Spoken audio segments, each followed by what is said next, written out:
अगर आप एक स्टूडेंट हैं या आप एक प्रोफेशनल लाइफ में हैं, आपको अक्सर एक स्लाइड या पावर पॉइंट की आप स्लाइड बना रहे हैं, उसको आप एज अ पिक्चर सेव करना चाहते हैं। सेव करते वक्त मल्टीपल ऑप्शंस आपको दिए जाते हैं कि कौन से फॉर्मेट में आपने फाइल सेव करनी है। मार्केट में बहुत से फॉर्मेट अवेलेबल हैं। मोस्ट कॉमन जो है वो JPEG, PNG, TIFF और बहुत से किस्म के जो मार्केट में अवेलेबल हैं। उनको सेव करने से पहले हमें ये जानना ज़रूरी है कि ये फॉर्मेट क्या हैं और किस मकसद के लिए यूज़ होते हैं। आइए जानते हैं ये फॉर्मेट क्या है।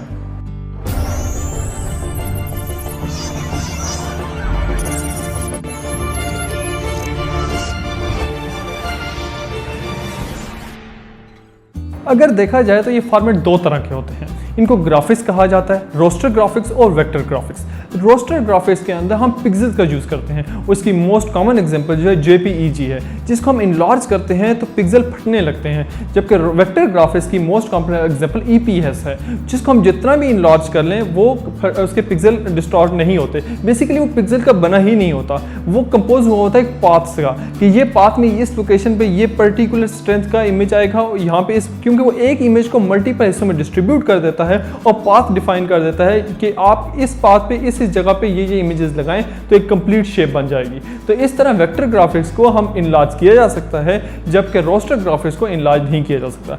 आइए जानते हैं रोस्टर ग्राफिक्स की मजीद कौन सी एग्जांपल हैं जो कि हमारे पास बहुत कॉमनली हम यूज़ कर रहे हैं। अब स्टार्ट करते हैं JPEG से।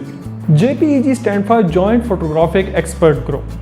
ये इस टेक्निक के अंदर ये लॉसी कंप्रेशन टेक्निक यूज़ करता है, जिसमें ईच पिक्चर को 8x8 के बॉक्सेस में डिस्ट्रीब्यूट किया जाता है और हर बॉक्स को 64 पर्टिकुलर पैटर्न्स में डिस्ट्रीब्यूट किया जाता है और ईच पैटर्न को ये एनालाइज करता है कि वो कितनी वेटेज कैरी करता है और अगर सिमिलर वेटेज हो तो कुछ हिस्से को डिस्टॉर्ट कर देता है, जिसके नतीजे में जो पिक्चर है उसके हमारे पास जो वेटेज है बहुत कम हो जाती है। हम मोबाइल्स में और अक्सर जगहों पे क्योंकि बहुत ईजी और सिंपल फॉर्मेट है, हर जगह यही कॉमनली यूज़ किया जा रहा है।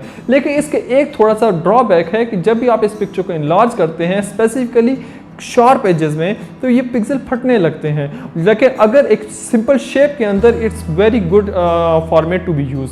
लेकिन अगर आपको शार्प एजेस यूज़ कर रहे हैं तो हम आगे चलते हैं GIF फॉर्मेट की तरफ। GIF is stand for graphic interchangeable format. ये एक वो कॉमन फॉर्मेट है जो आपने अक्सर व्हाट्सएप के अंदर देखा होगा, जहां JPG के साथ एक पिक्चर के साथ GIF का ऑप्शन दिखाई दिया जाता है। GIF में क्या है कि एक सिंपल फॉर्मेट है, इसमें मल्टीपल इमेजेस को आप एक सीक्वेंस के साथ एक स्पीड में दिखाया जा सकता है, जिसमें आपको लगता है ये मूव कर रहा है तो वो एक मल्टीपल इमेजेस का एक सोर्स है जिसको इकट्ठा दिखाया जा रहा है। ये GIF के अंदर यूज़ किया जाता है। लेकिन GIF का एक सबसे बड़ा ड्रॉबैक कि इसके अंदर ओनली 256 कलर्स यूज़ किए जाते हैं, जो कि प्रिंटिंग के लिए या एक बड़े प्रोफेशनल लेवल पे हम इसको यूज़ नहीं किया जा सकता। हाँ, इसको फॉरवर्ड करने के लिए वो एक कॉमन टेक्निक है और कॉमन फॉर्मेट है जिसको हम यूज़ करते हैं। हमने ये देखा कि JPEG के अंदर हम शार्प एजेस नहीं दिखा सकते। हमने ये देखा कि GIF के अंदर हम डिफरेंट कलर्स के ऑप्शन को यूज़ नहीं कर सकते, जहाँ प्रोफेशनल में हमें मिलियंस ऑफ कलर्स को यूज़ करना होता है। तो इन दोनों प्रॉब्लम को सॉल्व करते हुए एक नया फॉर्मेट इंट्रोड्यूस कराया गया, PNG। PNG stand for portable network graphics. जिस तरह नाम से जाहिर है, ये इंटरनेट पे एक जगह से दूसरी जगह पिक्चर्स ट्रांसफ़र करने के लिए बहुत से कॉमन फॉर्मेट होता जा रहा है। इससे पहले इतना पॉपुलर नहीं था। इसके अंदर भी फाइल साइज़ को रिड्यूस किया जाता है, लेकिन अप टू एक सर्टेन लिमिट। इसका फाइल साइज JPEG से थोड़ा ज़्यादा होता है, लेकिन फिर भी हम इसको कॉमनली यूज़ कर रहे हैं। PNG के अंदर जो एक और बहुत सी कॉमन चीज़ इंट्रोड्यूस कराएगी वो है ट्रांसपेरेंसी।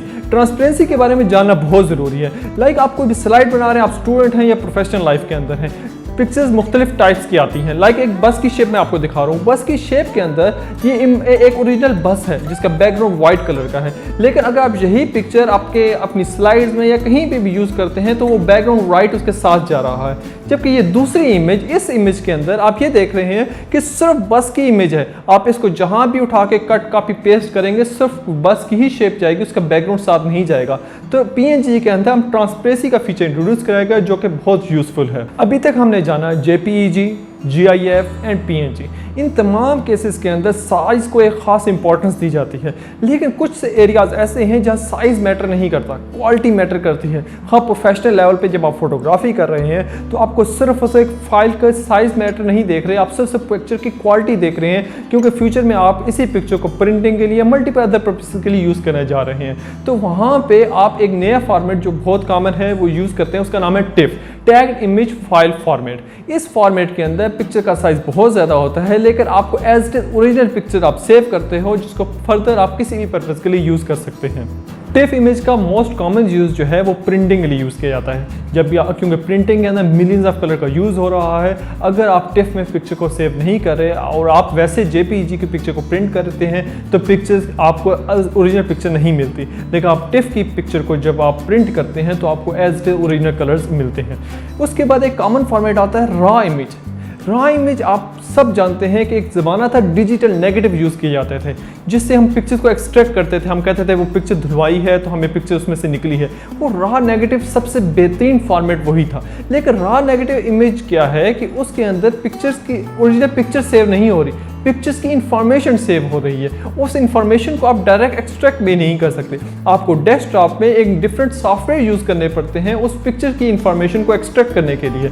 लेकिन इसकी एक अच्छी खूबी कि जब एक रॉ इमेज आप सेव कर रहे हो, आप उसे किसी भी शेप में किसी भी एंगल में उसकी एडिटिंग कर सकते हो। उसकी एडिटिग करके उसको आप फिर उसके बाद जिस फॉर्मेट में सेव करना चाहो कर लो। और उसमें जब एडिटिंग के बाद आप सेव करोगे तो जेपीजी, GIF, PNG की निस्बत आपको बहुत अच्छी क्वालिटी मिलेगी। ये हमने जानी रोस्टर ग्राफिक्स की बहुत कॉमन एग्जांपल जो हम मार्केट में यूज़ कर रहे हैं, हमें उसका इन्फॉर्मेशन होना ज़रूरी है।